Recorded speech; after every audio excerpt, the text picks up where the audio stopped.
ஈரானிய தளபதி general Kasim Soleimani அவர்களின் 4 வருட நினைவு தினத்தை முன்னிட்டு கொழும்பில் உள்ள ஈரான் கலாச்சார மையத்தில் கடந்த 5ஆம் திகதி மாலை 3 மணிக்கு சர்வதேச பயங்கரவாதத்திற்கு எதிரான போராட்டம் என்ற தலைப்பில் விசேட கருத்தரங்கொன்று நடைபெற்றது. இக்கருத்தரங்கில் இலங்கைக்கான ஈரானிய தூதுவர் அலிரெசால் டெல்கோஷ் அவர்கள், ஸ்ரீலங்கா அமரபுர பிரதான சங்க சபையின் பிரதான செயலாளர் கௌரவ பேராசிரியர் கலாநிதி பல்லேகந்த ரத்னசார மகாதீரரும், மொரட்டுவை மெத்தடிஸ்த தேவாலயத்தின் அருட்தந்தை அனுர பெரேரா, கொழும்பு பல்கலைக்கழகத்தின் சட்டப்பீடத்தின் சிரேஷ்ட விரிவுரையாளர் சட்டத்தரணி M.A.M. ஹக்கீம் ஆகியோர் பிரதான பேச்சாளர்களாக பங்கேற்றனர்.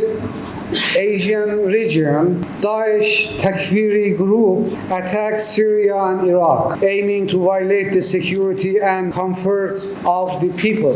General Soleimani promptly inverted and rushed to their help at the request of the governments of Iraq and Syria to defend humanity values and beliefs and literally safeguarding the security of the region and beyond.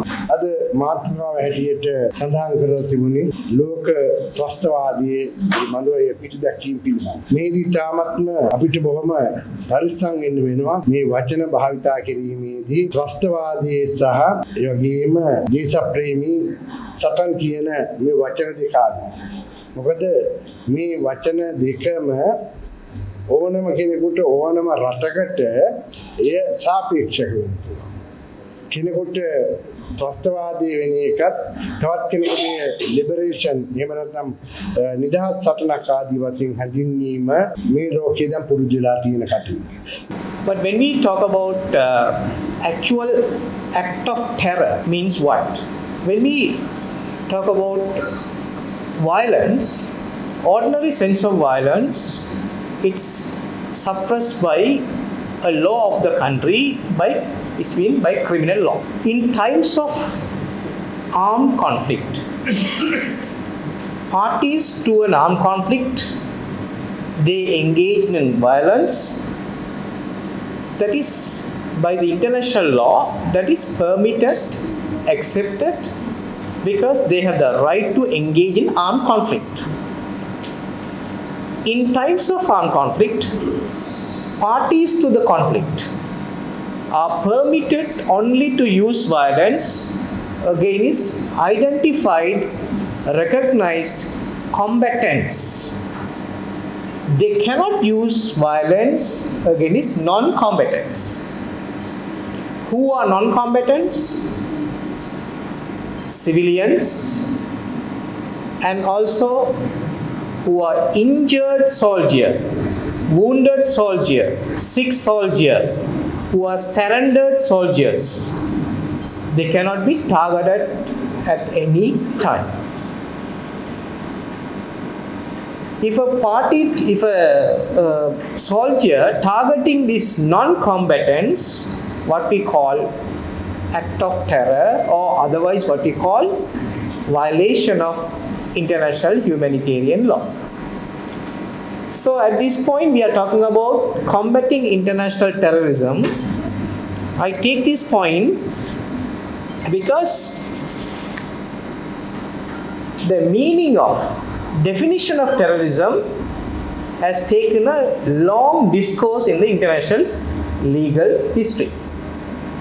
During our research, we found around more than 110 definitions. Why we found different definitions?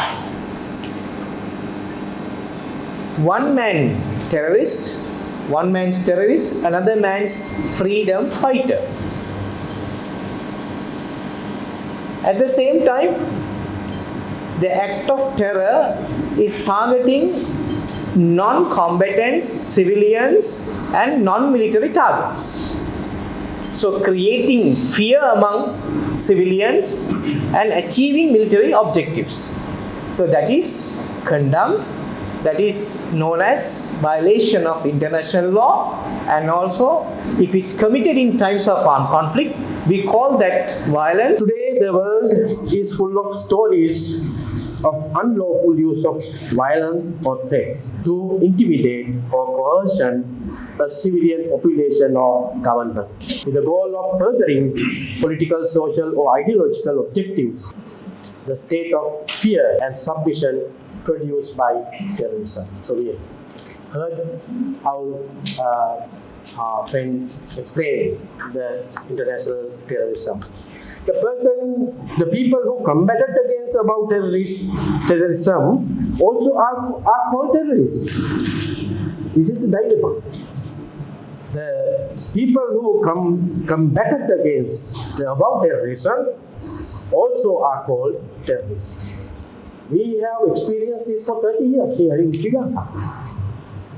To singular people, the Tamil LTTE, Tamil rebellions are terrorists. To Tamils, the singular forces are terrorists. So this is the dilemma of terrorism.